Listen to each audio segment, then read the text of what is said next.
Doctores, muy buenas tardes. ¿Me escuchan? ¿Se me escucha? ¿Ven la diapositiva? Ya, muy bien. Gracias, gracias. Bueno, gracias.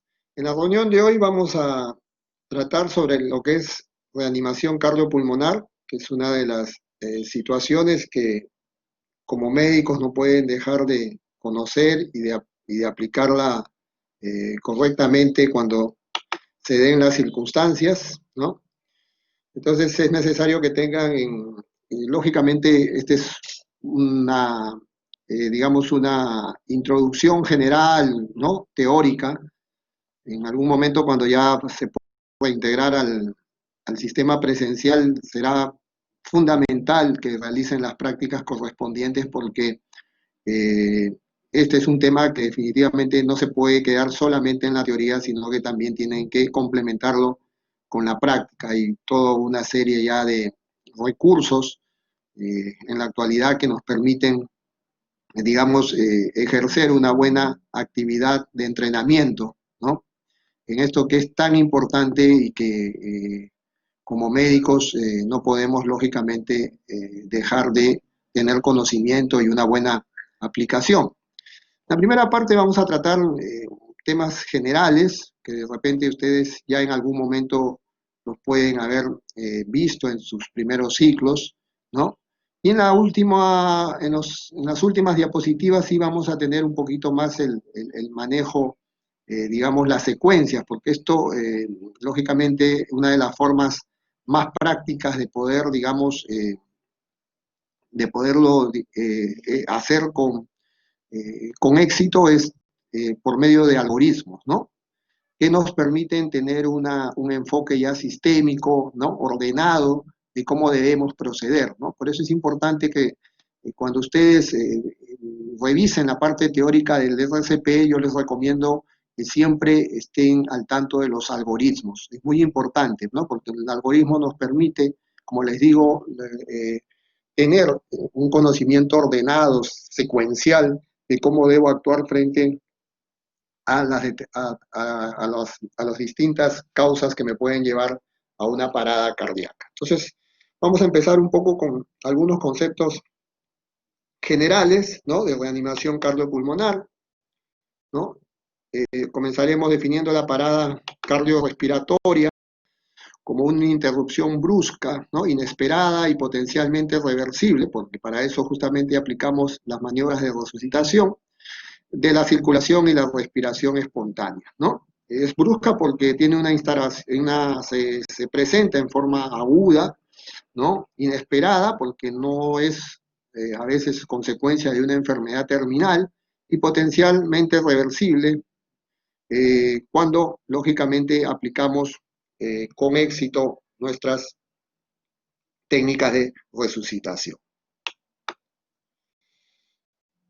Entonces, la definición de resucitación cardiopulmonar es el conjunto de maniobras que se realizan para restituir la función cardíaca y respiratoria de un paciente que está en parada cardiorrespiratoria, ¿no? Es un paciente inconsciente que no respira con normalidad o con respiración y con el objetivo de cerebral completo, restituir fundamentalmente la función cardíaca y respiratoria y preservar también, lógicamente, la función cerebral.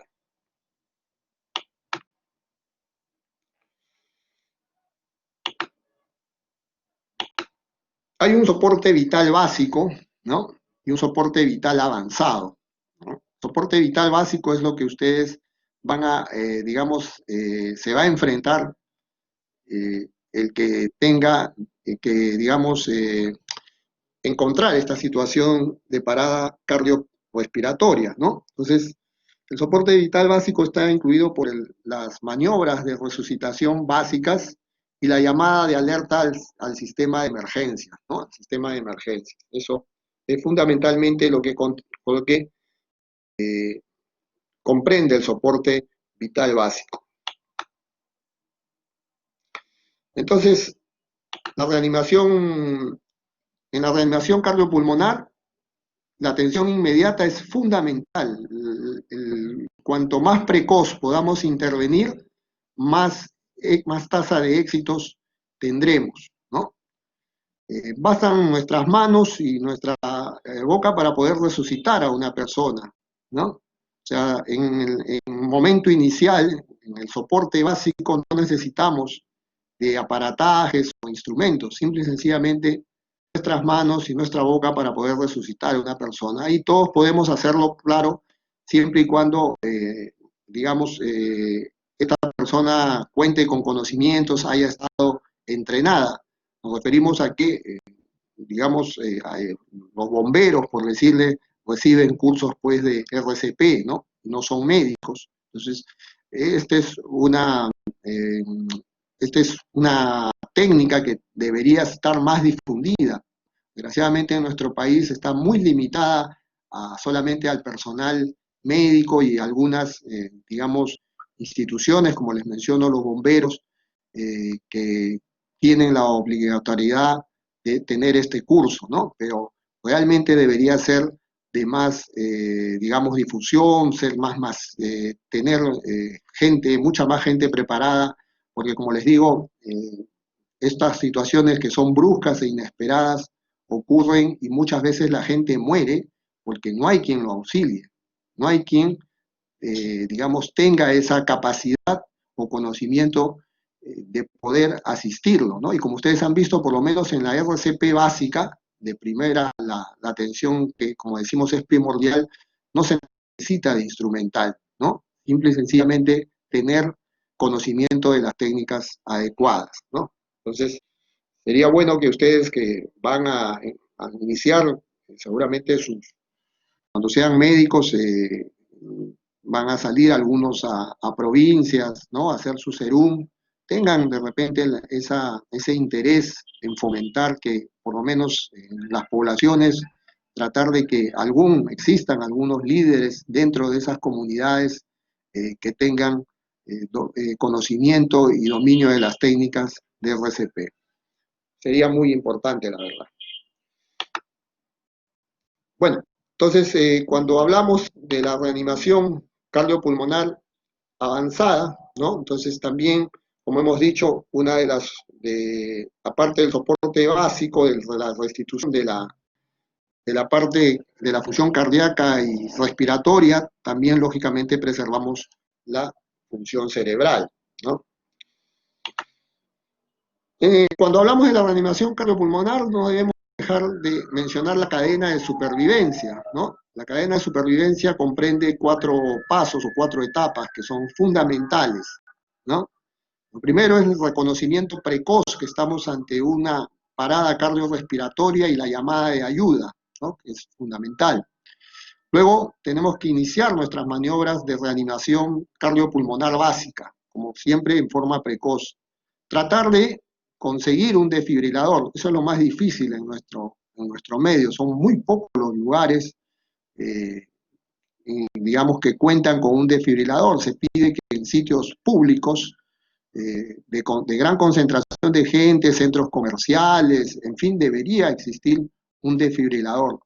No sé si se cumplen las normas. Bueno, ustedes saben que en el Perú es muy poco probable que se cumplan todas las normas, pero lógicamente tiene que existir en los sitios donde hay aglomeración o concurrencia masiva de público, estadios, coliseos, en fin, siempre tiene que haber un desfibrilador y tiene que haber gente capacitada para poderlo usar. Por eso es que es importante que no solo sea un personal médico, sino gente que tenga conocimientos de esta técnica, ¿no? Entonces, el tercer paso es tener un desfibrilador, poder conseguir un desfibrilador en caso que sea necesario, y luego ya la reanimación cardiopulmonar avanzada, que es la que se efectúa lógicamente ya con el soporte, digamos, de drogas, ¿no? Y es un soporte mucho más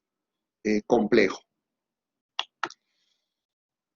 Hablábamos de la cadena de supervivencia, ¿no? Y dentro de eso, digamos, habíamos visto que lo primero era la persona que enfrenta la emergencia, ¿no? Entonces, la llamada básica es al 116, que es nuestra central de emergencias, la central de los bomberos, que suelen ser los que llegan mucho más pronto, ¿no?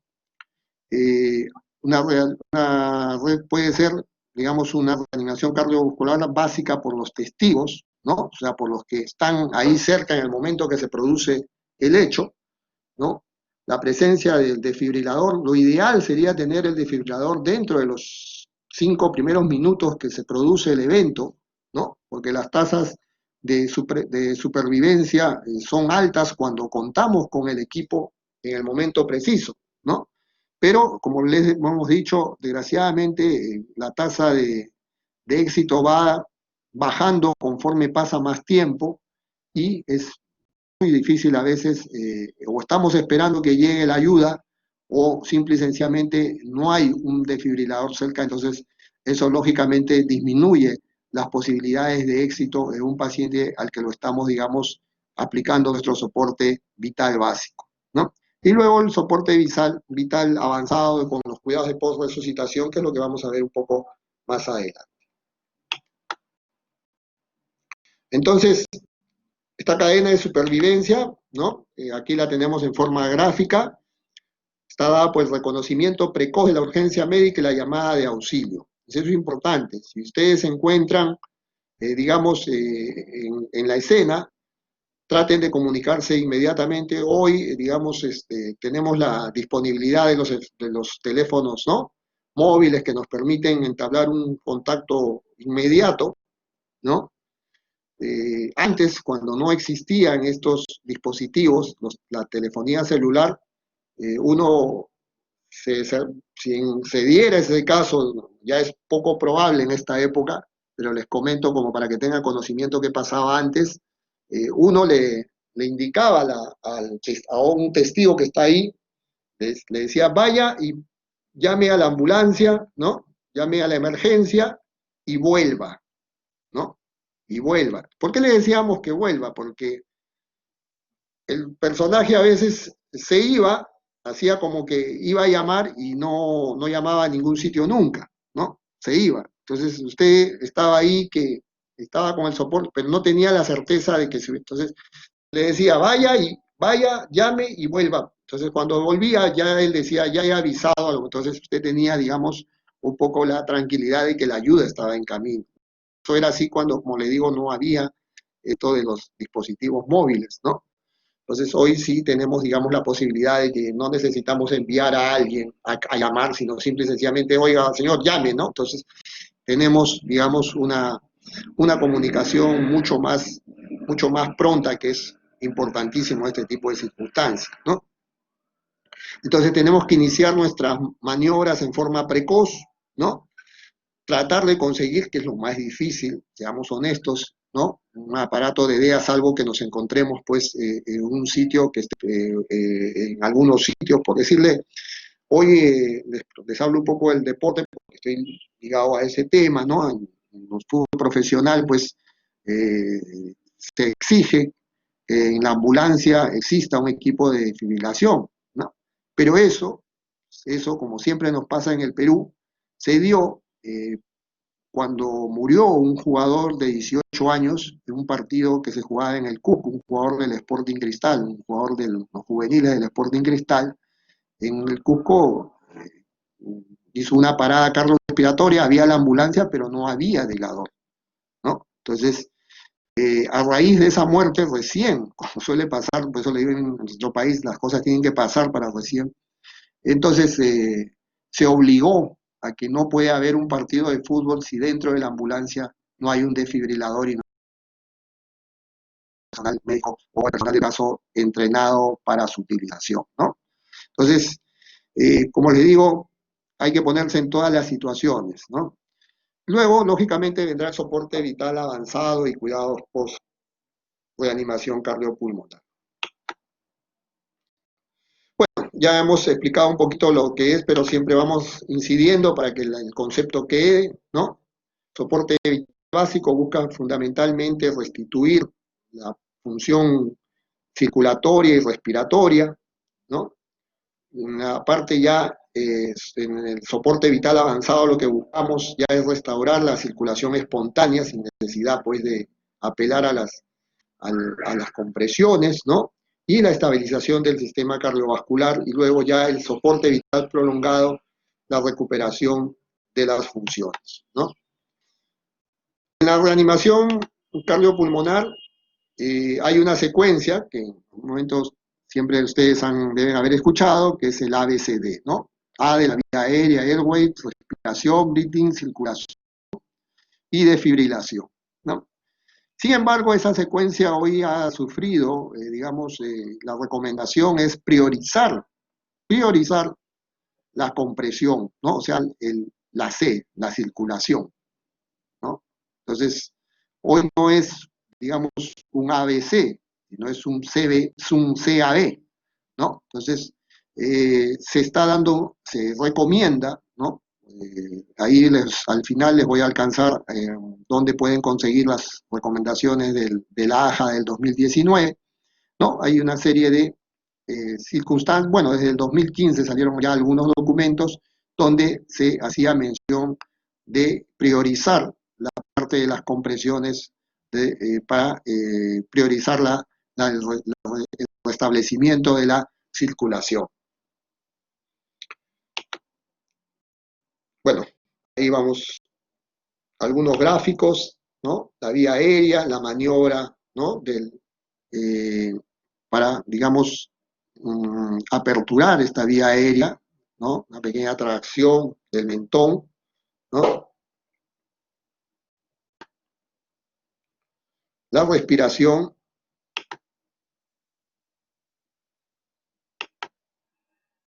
la circulación mediante las compresiones, ¿no? Ahí está la técnica, hay que arrodillarse al lado de la víctima, tratar de mantener la espalda, digamos, recta, utilizar el peso de su cuerpo para hacer la compresión, los brazos rectos y apoyar el talón de la mano sobre el esternón. Después vamos a hablar de la calidad de las compresiones, ¿no? Porque a veces podemos estar haciendo, pensamos que estamos haciendo bien la técnica, pero muchas veces no se trata de hacer las compresiones, digamos, por cumplir el ciclo, ¿no? Sino fundamentalmente tratar de que estas compresiones tengan éxito, que tengan, digamos, eficacia, ¿no? Y para eso hay que cumplir con estas condiciones. Luego tenemos el desfibrilador, el que también vamos a hablar en los momentos en que debemos utilizar.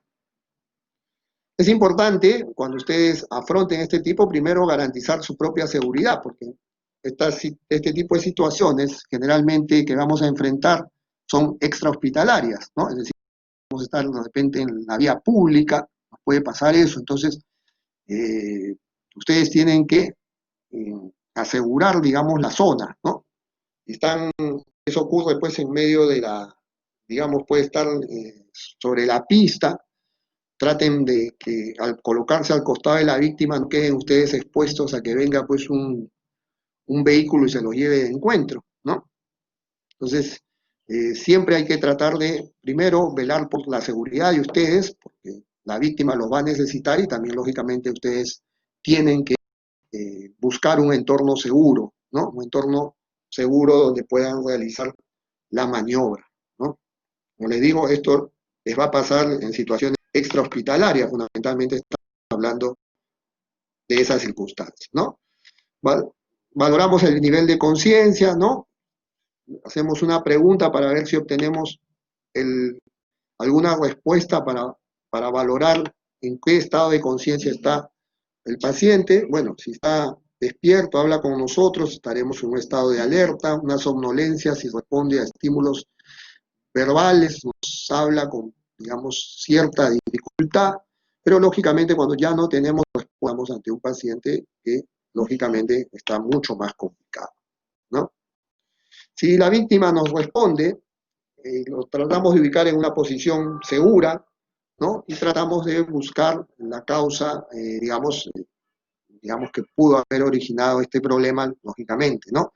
De todas maneras, debemos buscar ayuda, ¿no?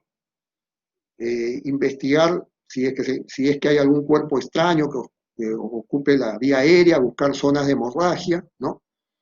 Puede ser otra, digamos, complicación la que haya llevado al paciente a estar, digamos, tendido, ¿no? En la vía pública, como le digo, que es donde más nos sucede este tipo de emergencias.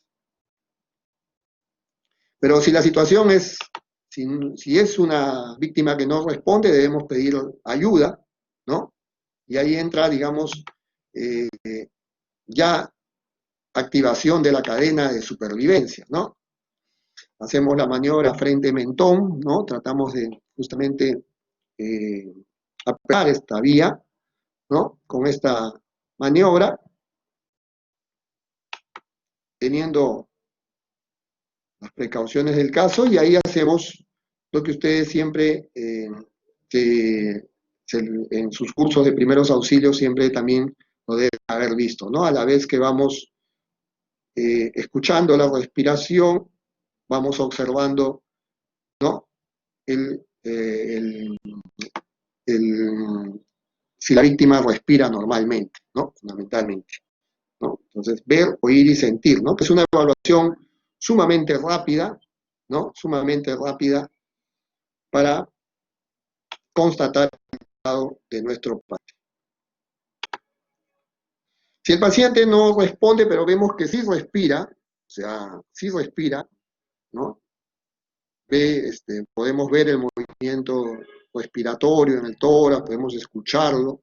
Entonces lo que debemos buscar es colocarlo en una posición lateral de seguridad, ¿no? ¿No? Lo colocamos de cúbito lateral, ¿no? Y igualmente, como les digo, no dejamos de pedir la asistencia respectiva, ¿no? Esta es la forma como ustedes van a ponerlo al paciente en la posición de seguridad, ¿no? Tienen un brazo, luego colocan el otro brazo al costado del cuello para poderlo girar, ¿no? Sin mayores, en forma, digamos, uniforme, ¿no?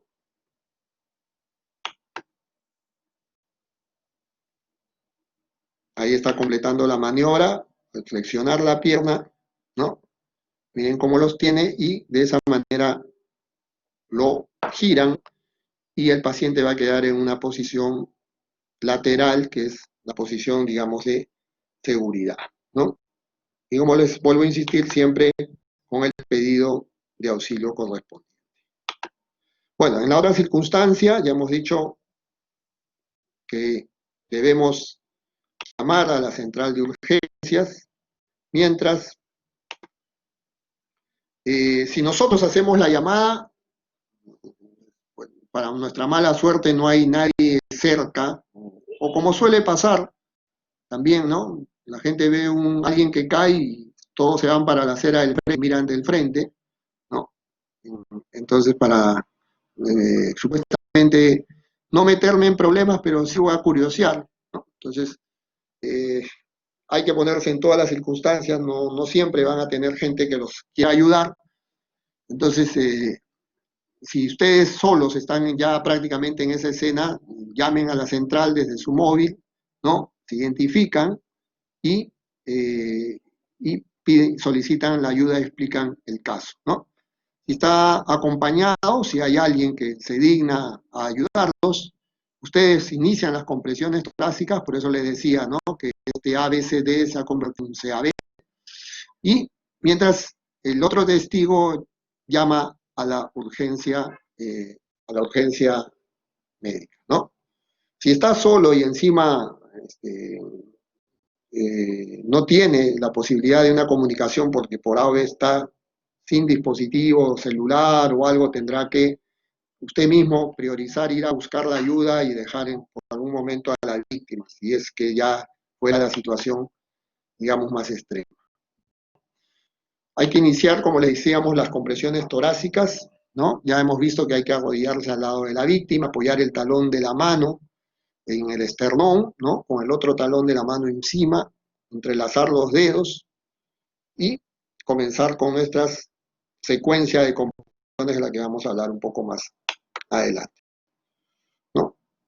Ya hemos reafirmado que los brazos deben estar rectos, ¿no? Y la profundidad debe ser de 5 centímetros, ¿no? No cumplir o sea, alcanzar una buena profundidad, reducir al máximo las interrupciones, ¿no? O sea, doy una compresión, se levanta el tórax y vuelvo a comprimir, ¿no? O sea, no debo dar mucha pausa a a mi ritmo de compresiones, ¿no?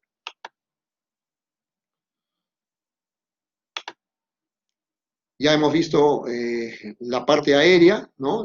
La maniobra frente-mentón, ¿no? Abrir la vía aérea mientras está maniobra, pince la nariz, mantenga el, ¿no? Inspire y coloque sus labios alrededor de la boca, ¿no?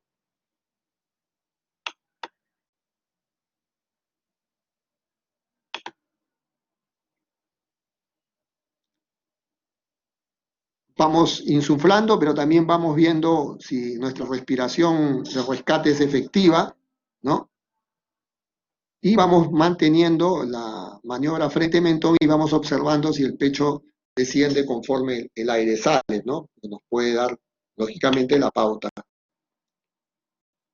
del éxito de nuestra maniobra, ¿no? Si nuestras maniobras de respiración no son efectivas, debemos descartar que hay algún objeto dentro de la boca que esté haciendo alguna obstrucción. De repente reacomodamos a nuestro paciente, ¿no? En nuestra maniobra frente-mentón y luego damos 2 respiraciones antes de volver a las compresiones torácicas, ¿no? Pero no nos olvidemos que lo mandatorio son las compresiones torácicas, ¿no? Lo mandatorio son nuestras compresiones torácicas.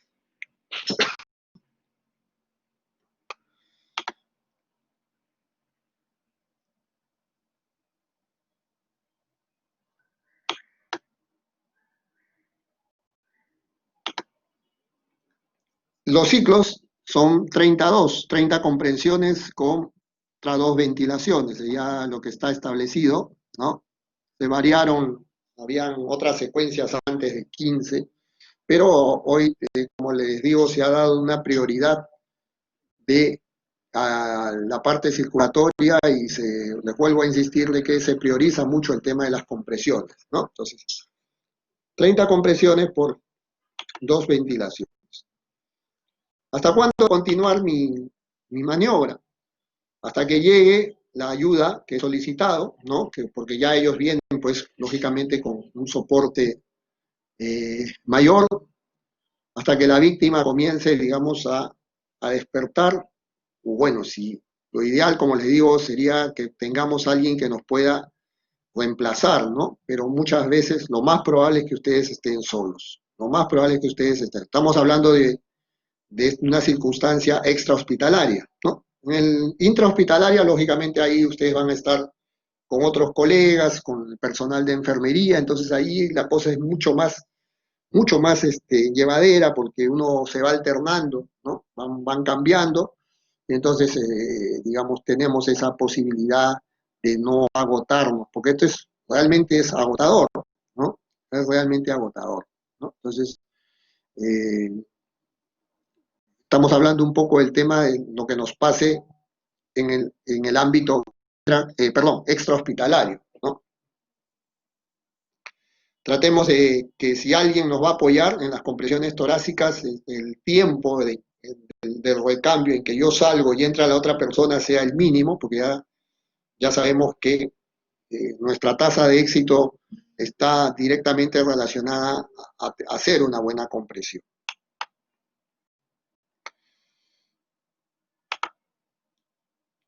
Como les he dicho, si encontramos signos de que ya el paciente está comenzando a despertar, entonces, lógicamente debemos detenernos ya en las compresiones, pero no no pensar que ya terminó todo, hay que esperar que venga la ayuda que hemos solicitado, ¿no? Bueno, la cardiopatía isquémica es la principal causa de muerte en el mundo y la parada cardíaca súbita no es responsable de más del 60% de las muertes en adultos por enfermedad coronaria, ¿no? Un poco la estadística, ¿no? cada minuto que transcurra y este paciente no reciba la ayuda necesaria es 10% menos de sobrevida. Miren esta tasa dramática que nos pone pues en la disyuntiva de que debemos actuar en forma precoz, ¿no? Por eso le he dicho, mucha gente, desgraciadamente, que le sucede una parada en la vía pública, no tiene casi ninguna posibilidad de sobrevivir, porque primero, la gente, y ahora más en estos tiempos de COVID, la gente, nadie se le va a acercar a alguien que se cae en la vía pública producto de una parada cardiorrespiratoria, ¿no? Si antes era mucho más complicado que ayuden, ahora es realmente más dramática la situación, ¿no? Eh, y como les digo, desgraciadamente en estos casos el tiempo, ¿no? En que llegue la ayuda es importante, el tiempo en que yo consiga un desfibrilador también es importantísimo. Entonces, el pronóstico realmente no es bueno cuando suceden este tipo de circunstancias fuera de un hospital. Fuera de un hospital, una parada cardiorrespiratoria es realmente, no quiero decirlo así, pero muy próximo, es una muerte casi segura, ¿no? No tenemos los medios ni humanos, por el desconocimiento de la gente, y a veces materiales también porque no se cumplen muchas veces las normas respecto a la ubicación de dispositivos de desfibrilación, ¿no? Bueno, hay una secuencia de evaluaciones, ¿no? El ABC básico y luego el soporte ya más avanzado con drogas, ¿no? Y con monitoreo electrocardiográfico. En el soporte en el soporte vital prolongado ya estamos monitorizando al paciente en los cuidados intensivos, ya se buscan las causas de la parada cardiorrespiratoria, ¿no? Y se previene la recurrencia, porque no nos olvidemos que el paciente con parada cardiorrespiratoria puede tranquilamente, digamos, si no tenemos las condiciones del caso, realizar otro nuevo evento, ¿no? El hecho que yo lo saque de una parada cardiorrespiratoria no quiere decir que quede, digamos, expuesto a una nueva, a un nuevo evento. Bueno, acá hay un algoritmo, como les digo, los algoritmos nos sirven un poquito más para poder hacer una secuencia y organización de nuestro conocimiento, ¿no? Por eso les recuerdo siempre que traten de repasar sus algoritmos, ¿no? Aquí tenemos el inicio, digamos, comenzamos con el RCP, ya estamos ante la situación, ¿no? En una parada cardiorrespiratoria, administramos oxígeno, ¿no? Y fundamentalmente conectamos al paciente a un monitor o un desfibrilador, ¿no? Si encontramos un ritmo que tiene que ser desfibrilado, los dos ritmos que son ritmos de desfibrilación, o sea, en donde yo debo desfibrilar, son la fibrilación ventricular, ¿ya? Y la taquicardia ventricular sin pulso. Son los dos ritmos en los que yo debo desfibrilar, ¿ya? No se olviden de eso. Si el paciente está en asistolia, ¿no? O está en actividad eléctrica sin pulso, ¿no? La actividad eléctrica sin pulso es aquella en la que hay un trazado electrocardiográfico, pero con presiones sistólicas menores de 60, ¿no? Entonces, con signos de hipoperfusión, entonces, lógicamente, allí no tiene, digamos, cabida desfibrilar, ¿ya?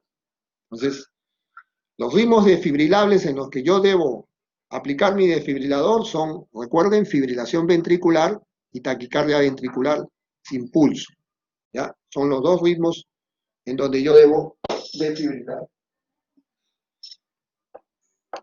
Sí, vamos a seguir la secuencia. En el monitor me detecta una fibrilación ventricular, ¿no? Entonces entro con una descarga, ¿no? Ahora, mi descarga va a tener que ser en base al desfibrilador que tengo, ¿no es cierto?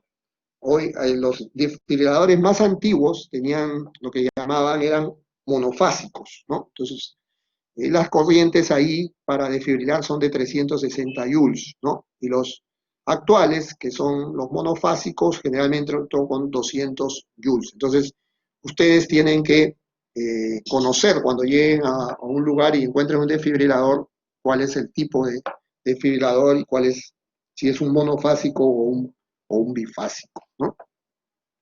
Luego, si mi descarga, digamos, no tiene, la primera descarga no tiene éxito, continúo con mis maniobras bueno, descargo, mejor dicho, y sigo haciendo mis maniobras, ¿no? De resucitación cardiopulmonar, y bueno, reevalúo, ¿no? Si estoy ante nuevamente un ritmo desfibrilable o no.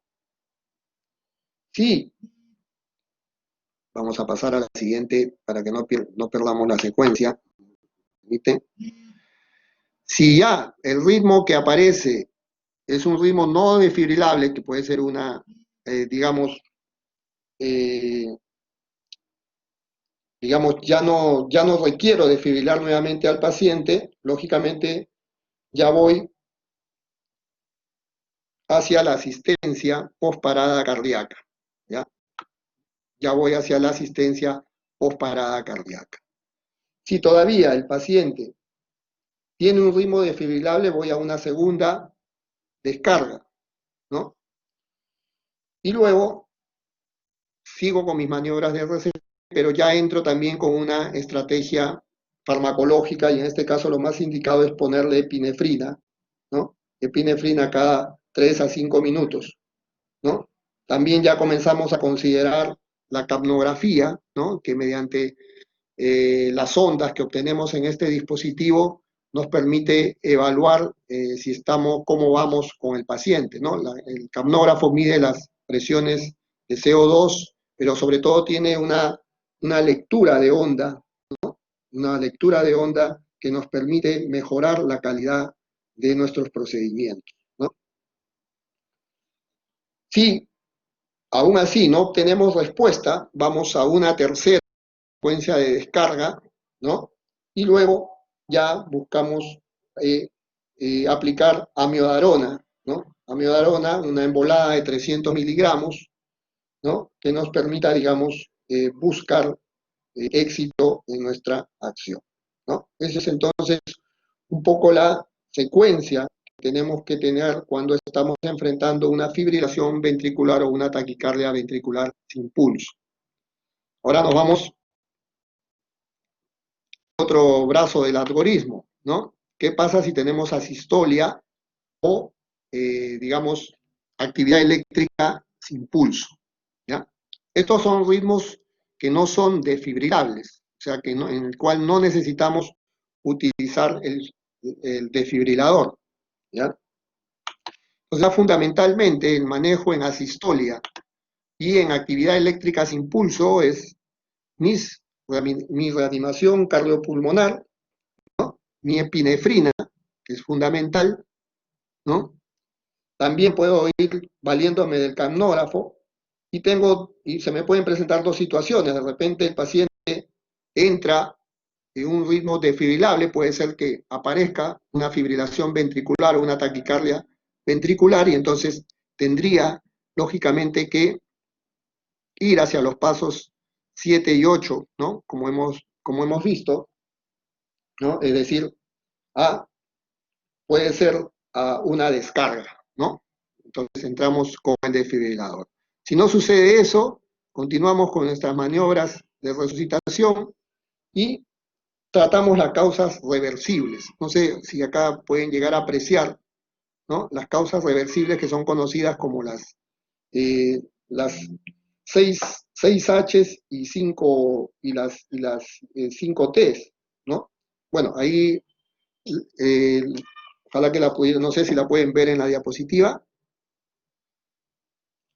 Las causas fundamentalmente reversibles son hipovolemia, hipoxia, acidosis, ¿no? Por alteraciones del pH hidrógeno, hipopotasemia, hiperpotasemia, hipotermia, neumotoras a tensión, taponamiento cardíaco, toxinas, trombosis pulmonar o trombosis coronaria. Fundamentalmente son las causas que nos pueden llevar a esto, ¿no?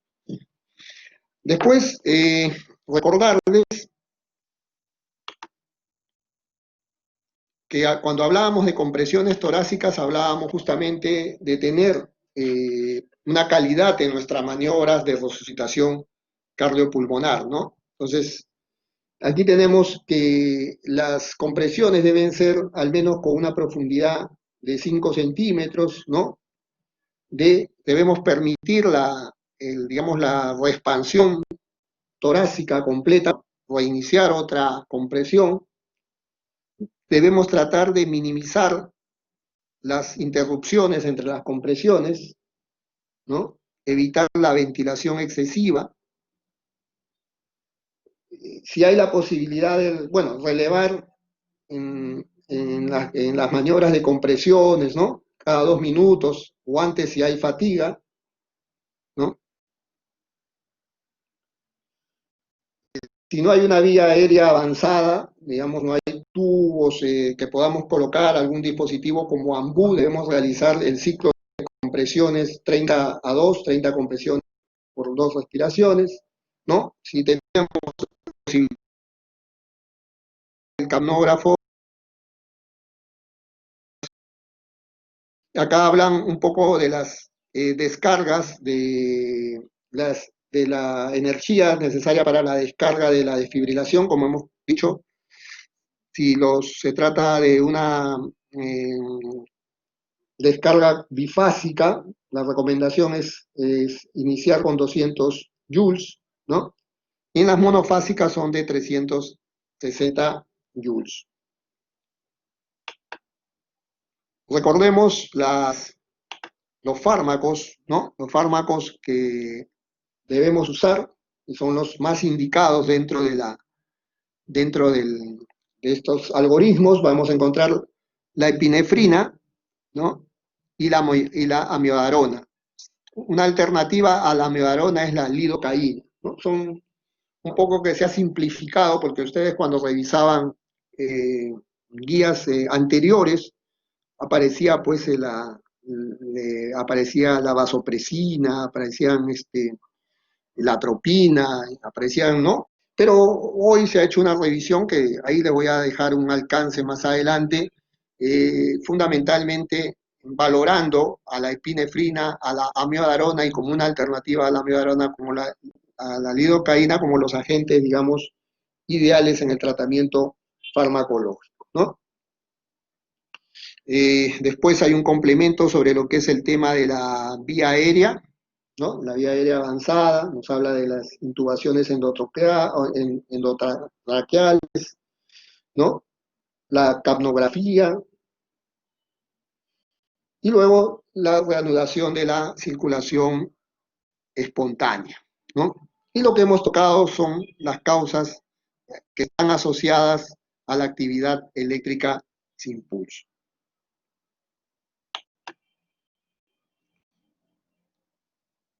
Bueno, aquí tenemos, vamos a pasarlo lo otro que lo tengo. Ya, ¿no? Entonces, un poco el algoritmo de reanimación avanzada en el adulto, ¿no? Asegurar la escena, ¿no? Lo que habíamos hablado, activar el sistema de alerta llamando al 116 en el caso de nosotros, ¿no?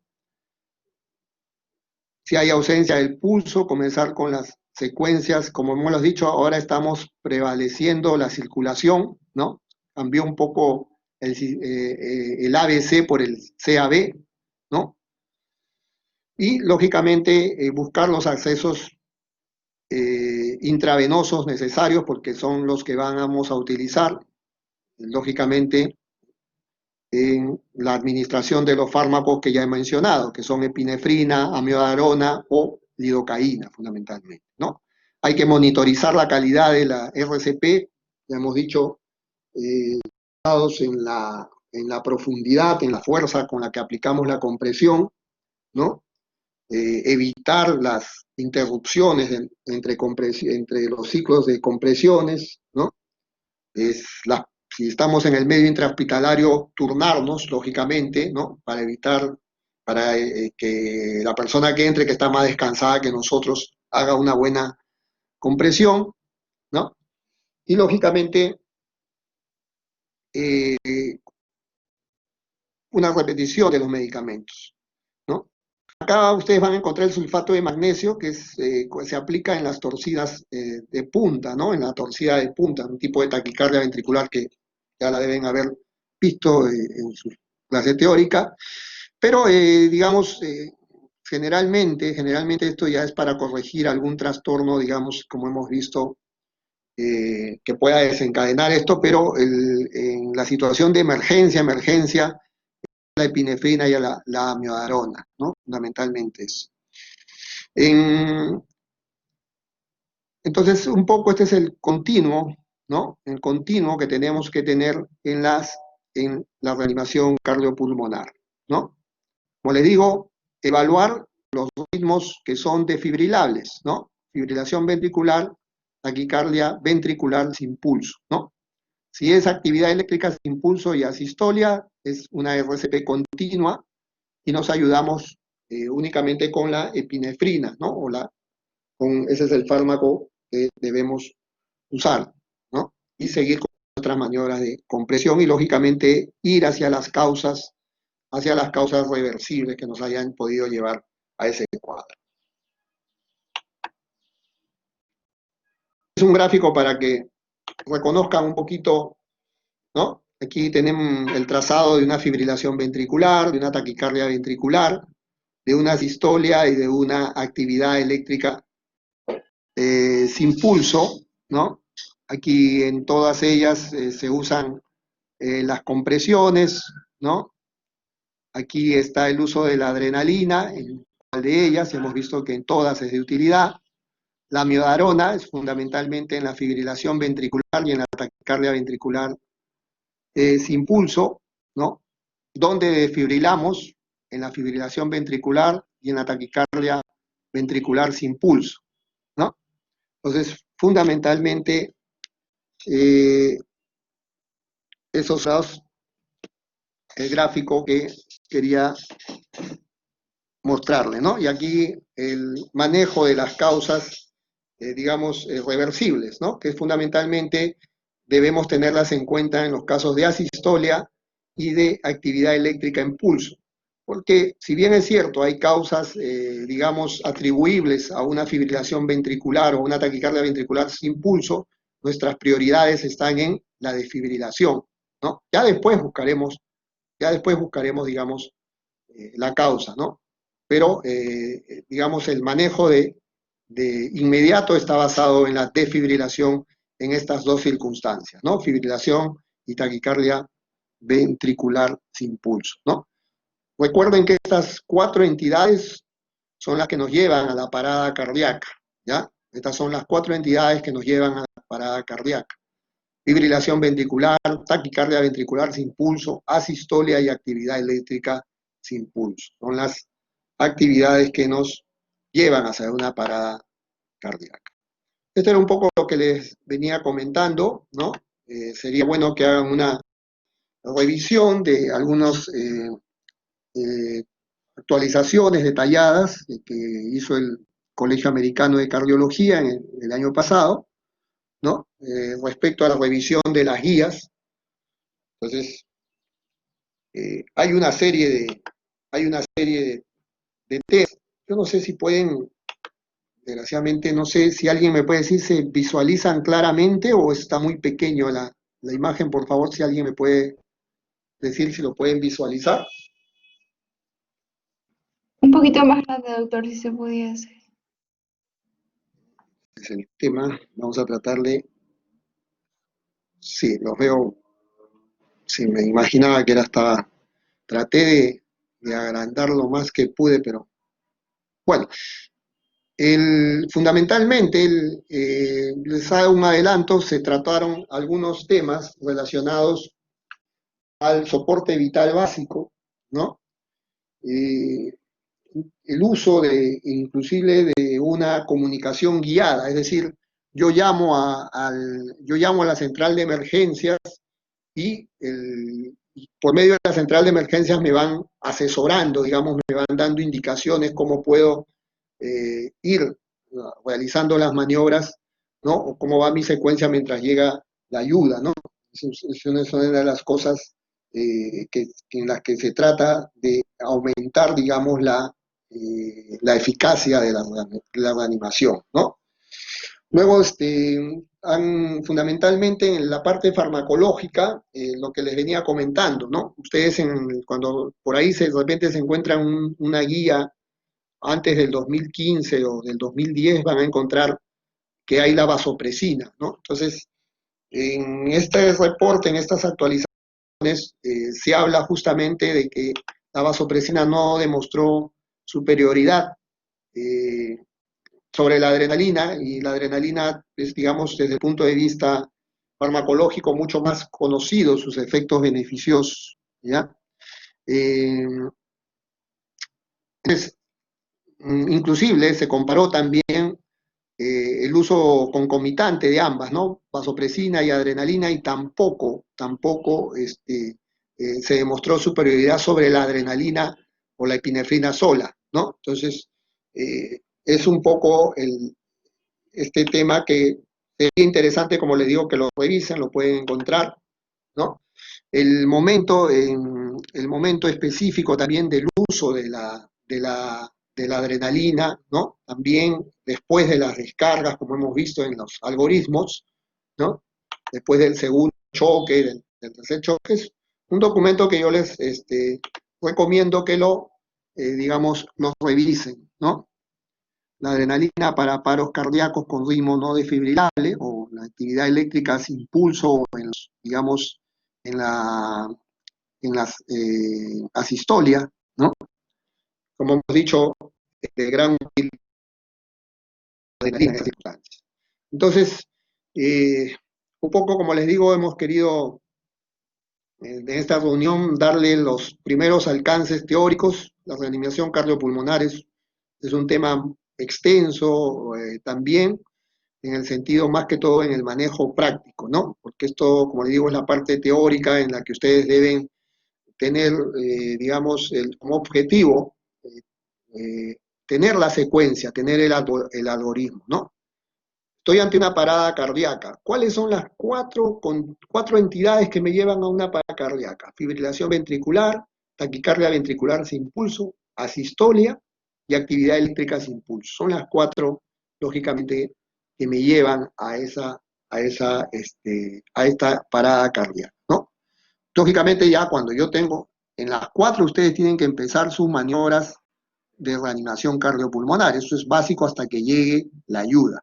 Pero si ustedes están ya en el contexto hospitalario y ustedes son los que van a tener que enfrentar, lógicamente, o les llega un desfibrilador, entonces, cuando llega el desfibrilador, si por suerte en la calle les llega un desfibrilador, hacen el trazado del ritmo y ustedes tienen que identificar. Por eso es que es muy importante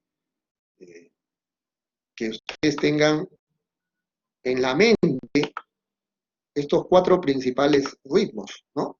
Que se los presenté, se los presento nuevamente para que creo que eso es lo más importante, que no debe a ustedes írseles, ¿no?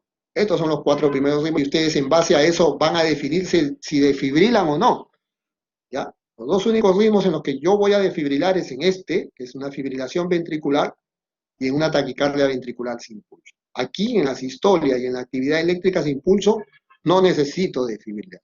No necesito desfibrilar, tengo que seguir con mi RCP y mi adrenalina, ¿ya?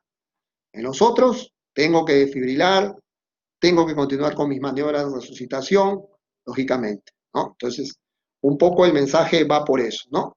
Y ya, lógicamente, hay soporte ya prolongado, ¿no? Con mi amiodarona, si no hay amiodarona, lidocaína, ¿no? Y ya toda la corrección de los factores, digamos, que pudieron haber desencadenado la parada cardíaca, ¿no? Entonces, un poco lo que quería, como le digo, es que ustedes tengan este conocimiento básico, teórico, les pido que den una revisadita a los comentarios de la AJA, eso lo van a encontrar fácilmente, ahí pueden ingresar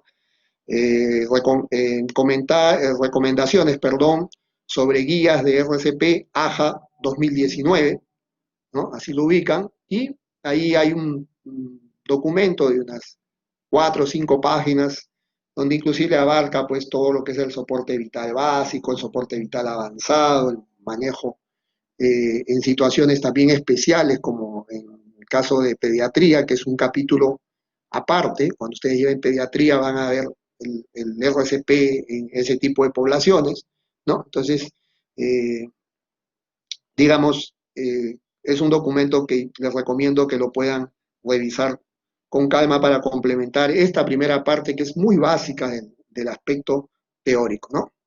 Y que ojalá que cuando ya vuelvan a la actividad presencial puedan desarrollar su actividad práctica, porque, bueno, con toda una serie de, digamos, de logística que tenemos ahora, que tenemos los maniquís, en fin, todo eso que seguramente va a ser de mucha utilidad para ustedes. ¿Ah? Pero esto es un punto que en medicina ustedes no pueden olvidar, ¿ah? Porque, como le digo, hasta cuando están, a veces están pueden estar en una reunión social, en una fiesta, por ahí se callan y todas las 100 miradas de la fiesta van a ir donde hay un médico y todos van a apuntar a ustedes y ustedes no van a decir, yo no soy intensivista, yo no soy cardiólogo, yo no soy anestesiólogo, yo soy de medicina física. No, igual, eres médico y tienes que saber esto.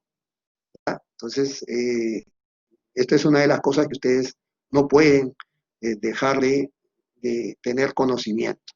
¿Ya? Bueno, les agradezco la atención, no sé si hay alguna interrogante. ¿Sí? Bueno, entonces, muchas gracias. Y como les dejo esa imagen final, que es lo que, si ustedes llegan a grabar eso, cuándo desfibrilo y cuándo no, también es muy importante porque eso es lo primero que van a enfrentar cuando estén en su práctica hospitalaria. Bien, muchas gracias.